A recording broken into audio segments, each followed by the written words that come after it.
Assalamualaikum warahmatullahi wabarakatuh.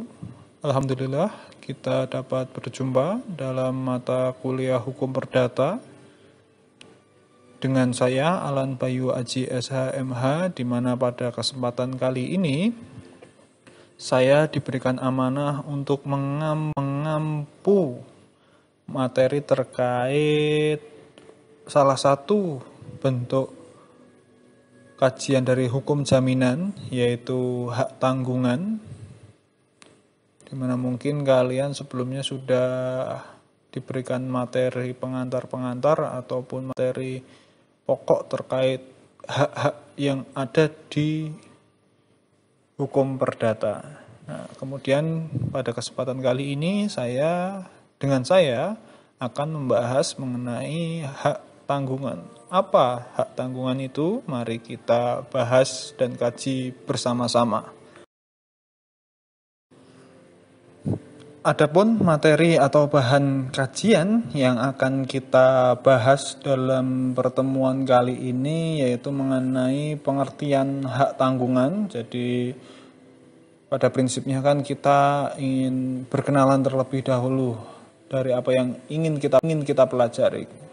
Dari situ kita akan memahami sebenarnya maksudnya apa dari hak tanggungan itu, lalu seperti apa bentuk-bentuknya itu terkait dengan objek dan subjek hak tanggungan. Seperti itu. Itu terkait materi pada kesempatan kali ini yang akan berlanjut di kesempatan-kesempatan berikutnya. Seperti itu. Masuk ke materi selanjutnya mengenai pengertian hak tanggungan, di mana sebelum kita masuk ke pengertian hak tanggungan, kita harus tahu dahulu kedudukan hak tanggungan itu merupakan sebuah hak yang berada di lingkungan hukum jaminan. Saya harap materi sebelumnya sudah dijelaskan sebenarnya mengenai hukum jaminan. Jadi pengembangannya salah satunya adalah hak tanggungan itu. Jadi pada prinsipnya hukum jaminan atau perjanjian jaminan merupakan perjanjian asesor dari perjanjian utang piutang.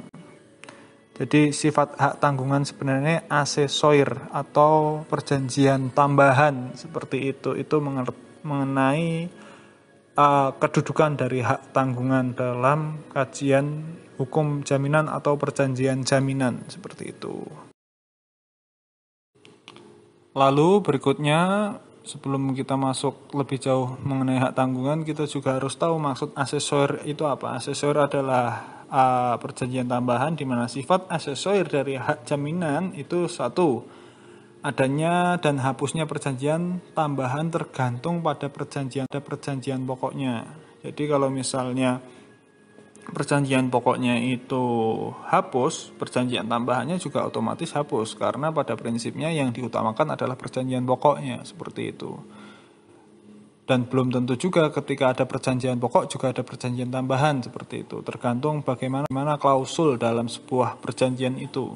Jika perjanjian pokok batal, maka perjanjian tambahan juga batal, karena sebenarnya perjanjian tambahan itu include dalam perjanjian pokok. Jika perjanjian pokok beralih, maka perjanjian tambahan ikut beralih.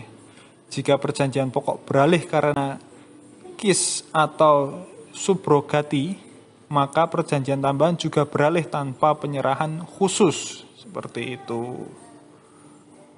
Itu mengenai sifat asesor dari hak jaminan.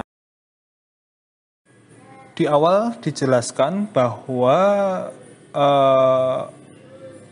hukum atau hak tanggungan itu adalah sebuah asesor dalam sebuah perjanjian, di mana sifat asesor hak tanggungan itu sebenarnya sudah ditegaskan dalam pasal 10 ayat 1 Undang-Undang Nomor 4 Tahun 1996. Pemberian hak tanggungan didahului dengan janji untuk memberikan hak tanggungan sebagai jaminan pelunasan utang tertentu yang dituangkan di dalam dan saya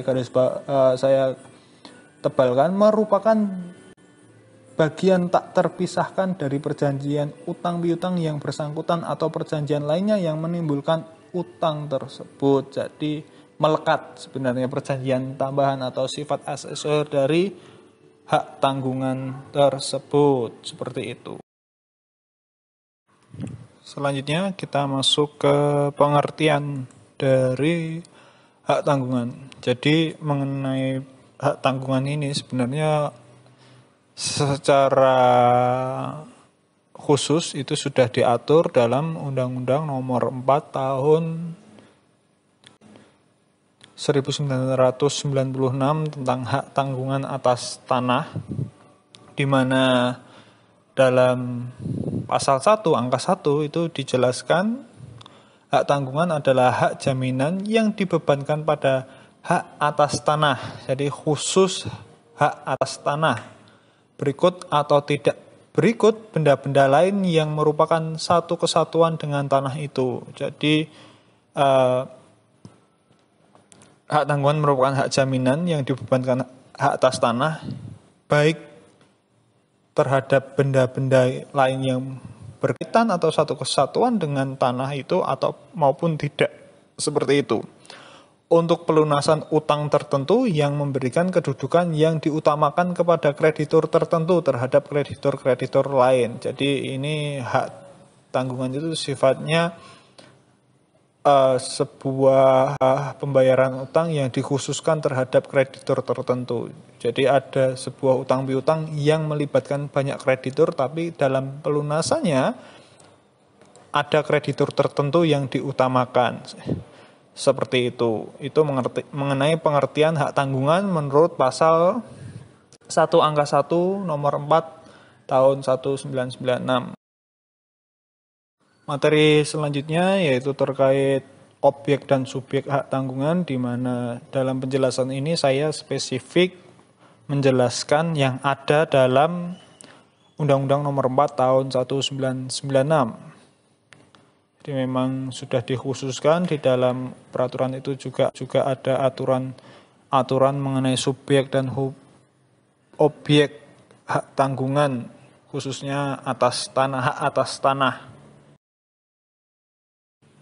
Yang pertama itu mengenai objek hak tanggungan, di mana objek hak tanggungan menurut pasal 4 ayat 1 dan ayat 2 dan juga pasal 27 Undang-Undang Nomor 4 Tahun 1996 tentang hak tanggungan, yaitu pasal 4 ayat 1 Undang-Undang Nomor 4 Tahun 1996 itu menjelaskan hak atas tanah yang dapat dibebani hak tanggungan adalah hak milik, hak guna usaha, dan hak guna bangunan.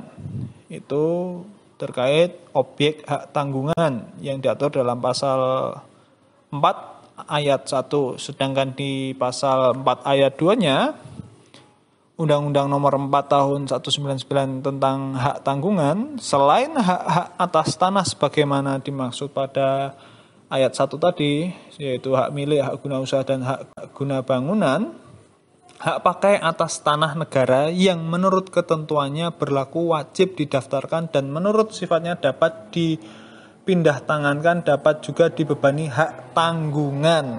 Itu jadi bukan hanya hak milik, hak guna usaha, dan hak guna bangunan, tapi hak pakai atas tanah negara yang didaftarkan, penggunaannya didaftarkan, menurut sifatnya dapat dipindah tangankan. Jadi hak pakai atas tanah negara itu dapat dipindah tangankan atau dapat juga dibebani hak tanggungan. Seperti itu.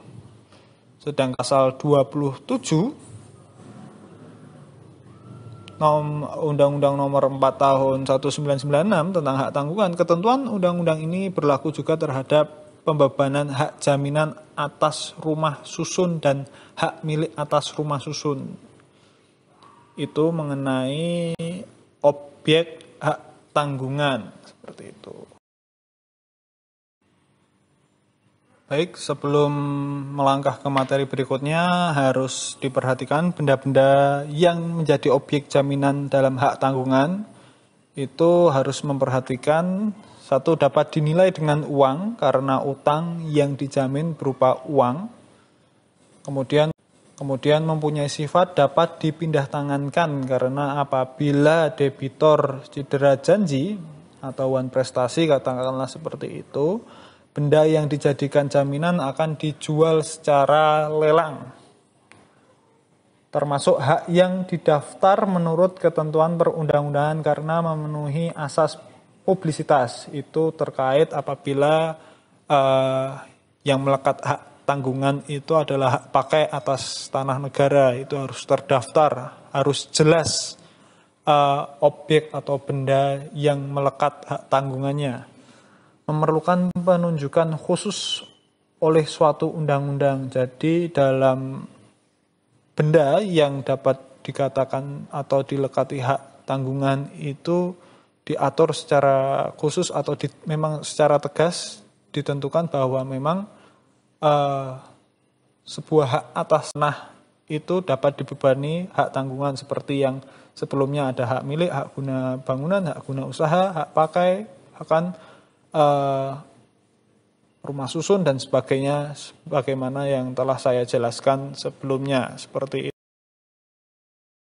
Baik, kita masuk ke materi terakhir pada pertemuan kali ini mengenai subjek hak tanggungan. Jadi subjek hak tanggungan yang pertama adalah pemberi hak tanggungan, itu diatur dalam pasal 8 ayat 1 dan ayat 2 Undang-Undang Hak Tanggungan. Dijelaskan pemberi hak tanggungan adalah orang perseorangan atau badan hukum yang mempunyai kewenangan untuk melakukan perbuatan hukum terhadap objek hak tanggungan yang bersangkutan. Seperti itu. Itu yang diatur dalam pasal 8 ayat 1 dan ayat 2. Sedangkan pemegang hak tanggungan berdasarkan pasal 9 ayat 1 Undang-Undang Hak Tanggungan, pemegang hak tanggungan adalah orang perorangan atau badan hukum yang berkedudukan sebagai pihak yang berpiutang. Seperti itu. Itu mengenai subjek hak tanggungan. Itu teman-teman yang dapat saya sampaikan pada materi kali ini. Harapannya apa yang saya sampaikan ini dapat kalian terima, dan apabila masih ada kurang kejelasan atau pertanyaan, silahkan sampaikan dalam forum diskusi. Adapun kalau memang masih perlu referensi, kalian juga saya anjurkan mencari referensi-referensi yang ada baik dari internet maupun buku literatur yang ada, yang saya yakin sudah banyak mengkaji terkait hak tanggungan ini. Itu saja dari saya, kurang lebihnya saya mohon maaf. Wabillahi taufik wal hidayah. Wassalamualaikum warahmatullahi wabarakatuh.